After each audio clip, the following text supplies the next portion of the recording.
Merci, Michel. Table des communications ce matin. Ne cherchez pas Cristiano Ronaldo dans le jeu de la FIFA 2019. Il n'y est plus. La star du foot a été supprimée par les concepteurs du jeu vidéo cette semaine à la suite des allégations d'agression sexuelle qui pèsent contre lui. C'est le premier sujet de notre table des coms ce matin avec Martine Saint-Victor et Louis Aucoin. Bonjour. Bonjour. Bon, il faut rappeler quand même qu'il n'y a pas d'accusation formelle qui pèse contre lui, qu'il n'a été reconnu coupable de rien pour l'instant. Mais déjà, on le voit, sa réputation est écorchée, Martine.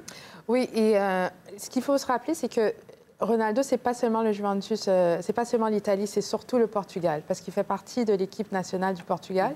Et le pays en est très fier. Donc, il y a toute cette image. Et Ronaldo est un des 3 athlètes qui a reçu un contrat à vie de Nike. Hein. Il y a Michael Jordan qui a été le premier en 93 et il y a LeBron James. Et en faisant ce genre d'entente, Nike fait le pari sur le long terme. C'est-à-dire que c'est plus que la performance athlétique, c'est aussi ce que la personne représente. Et ils ont choisi des athlètes qui transcendent le sport. Alors, Nike a été très prudent. Ils ont dit qu'ils étaient très perturbés par les allégations. Par contre, le club Juventus, lui, a démontré quelque chose de... Ils ont démontré une réaction un petit peu plus... on dit en anglais « tone deaf ». C'est comme s'ils étaient un petit peu déconnectés. Si vous permettez, je vais lire leur tweet. Oui, Alors, oui. ils disent... Je porte des lunettes à cause de mon âge. Dans les derniers mois, Cristiano Ronaldo a démontré son grand professionnalisme et son dévouement, ce qui est grandement apprécié au Juventus. Les événements allégués datent d'il y a 10 ans et ne changent pas notre opinion qui est partagée par tous ceux qui sont entrés en contact avec ce grand champion.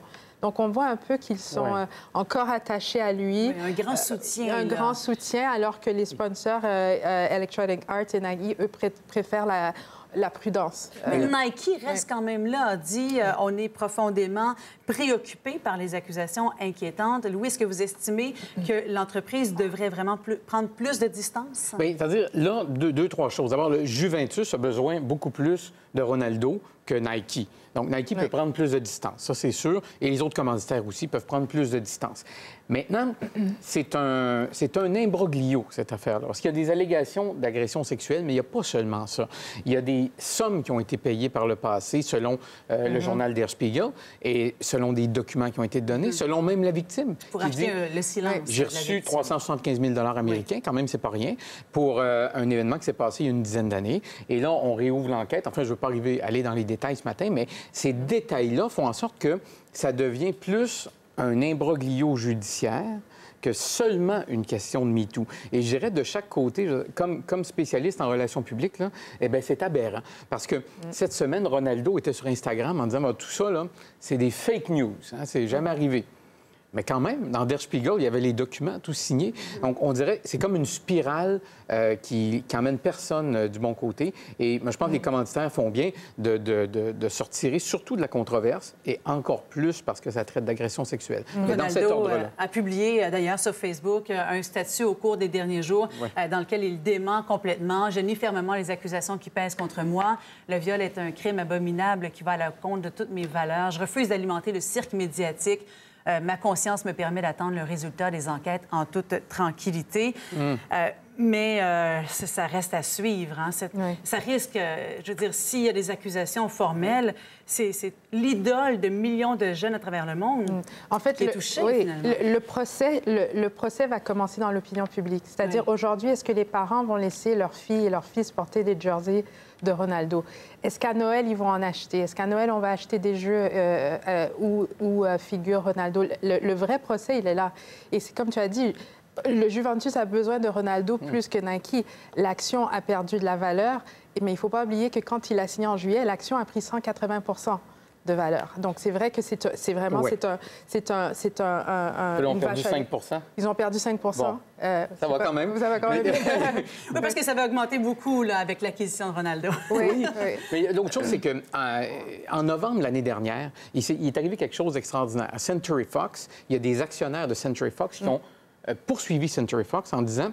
Là, il y a des responsables là, de la compagnie qui ont été accusés, même reconnus coupables pour du harcèlement sexuel. Ça a causé du tort à la compagnie. On a perdu de l'argent, donc on vous actionne. Vous auriez dû gérer ça mieux. Alors, quand est-ce que les actionnaires de Nike vont faire la même chose? Quand est-ce que les actionnaires du Juventus vont faire la même chose? Donc, ces questions-là, ça, c'est nouveau, un nouveau phénomène. Donc, qui amène de l'eau au moulin, vous savez, pour les victimes d'agressions sexuelles ou d'harcèlement sexuel, qui dénoncent. Alors, ils ont cette arme-là maintenant. Elles ont cette arme-là la plupart du temps. Donc, pour mettre la pression là, sur ces personnes-là. On poursuit sur le même thème au retour. How did you get home? I don't remember. How'd you get there? I don't remember. Where is the place? I don't remember. How many years ago was it? I don't know. What neighborhood was it in? I don't know. Where's the house? I don't know. Upstairs, downstairs, where was it? I don't know. But I had one beer. That's the only thing I remember. Un extrait dont on a beaucoup parlé cette semaine, Donald Trump qui s'est ouvertement moqué de la femme Christine Blasey Ford qui accuse Brett Kavanaugh de l'avoir agressé sexuellement en 1982. Celui qui risque fort d'être nommé à la Cour suprême des États-Unis au cours des prochaines heures. C'est le deuxième sujet de notre table des communications. Louis et Martine, on a vu également Donald Trump dans les dernières heures dire que tous les manifestants qu'on a vus pour empêcher la nomination de Brett Kavanaugh étaient payés, étaient commandités. C'est le président des États-Unis qui dit ça. Oui, mais ça, c'est du victim shaming, hein? Faire honte aux victimes. Et c'est une chose qu'on voit beaucoup moins ici, mais qu'on voit souvent aux États-Unis, parce que dans le fond, le mouvement MeToo est aussi une guerre de pouvoir. Hein? Et puis, c'est intéressant. Dans le livre, pour une fois qu'on peut dire qu'il est cohérent, ce président-là, dans le livre de Bob Woodward, il disait... Bob Woodward rapporte qu'à un ami qui était accusé justement d'harcèlement sexuel, il lui a dit « Il faut que tu nies. Tu nies, et tu mets la pression sur les victimes. » Il dit « Si jamais tu reconnais quoi que ce soit, t'es fait. T'es mort. » Donc, qu'est-ce qu'il fait cette semaine?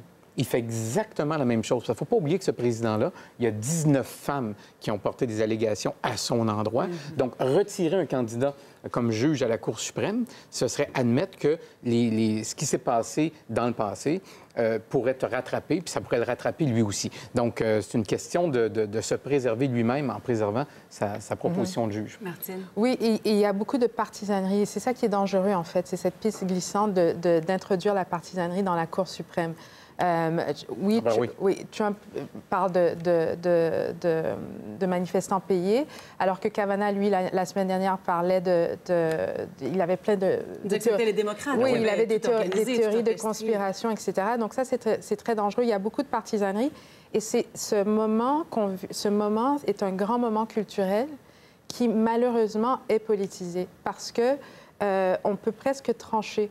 On sait déjà que les républicains supportent la nomination de Kavanaugh et que les démocrates s'y opposent.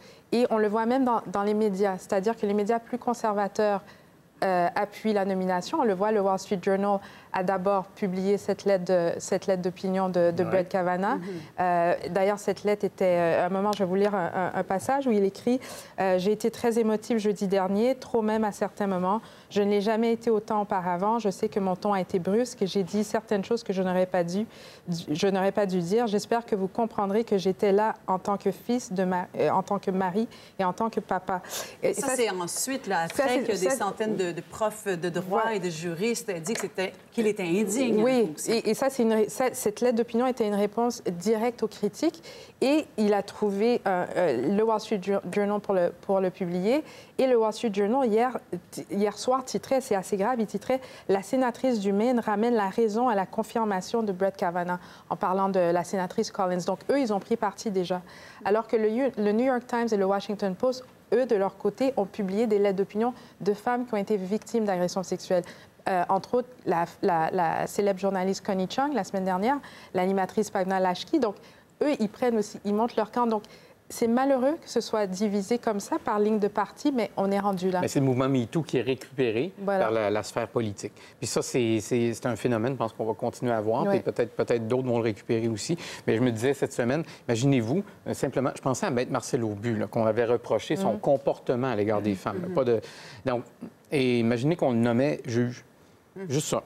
Juste pour dire l'ampleur que ça représente de nommer un juge à la Cour suprême dans le cas de l'affaire Kavanaugh. C'est hyper controversé donc aux États-Unis.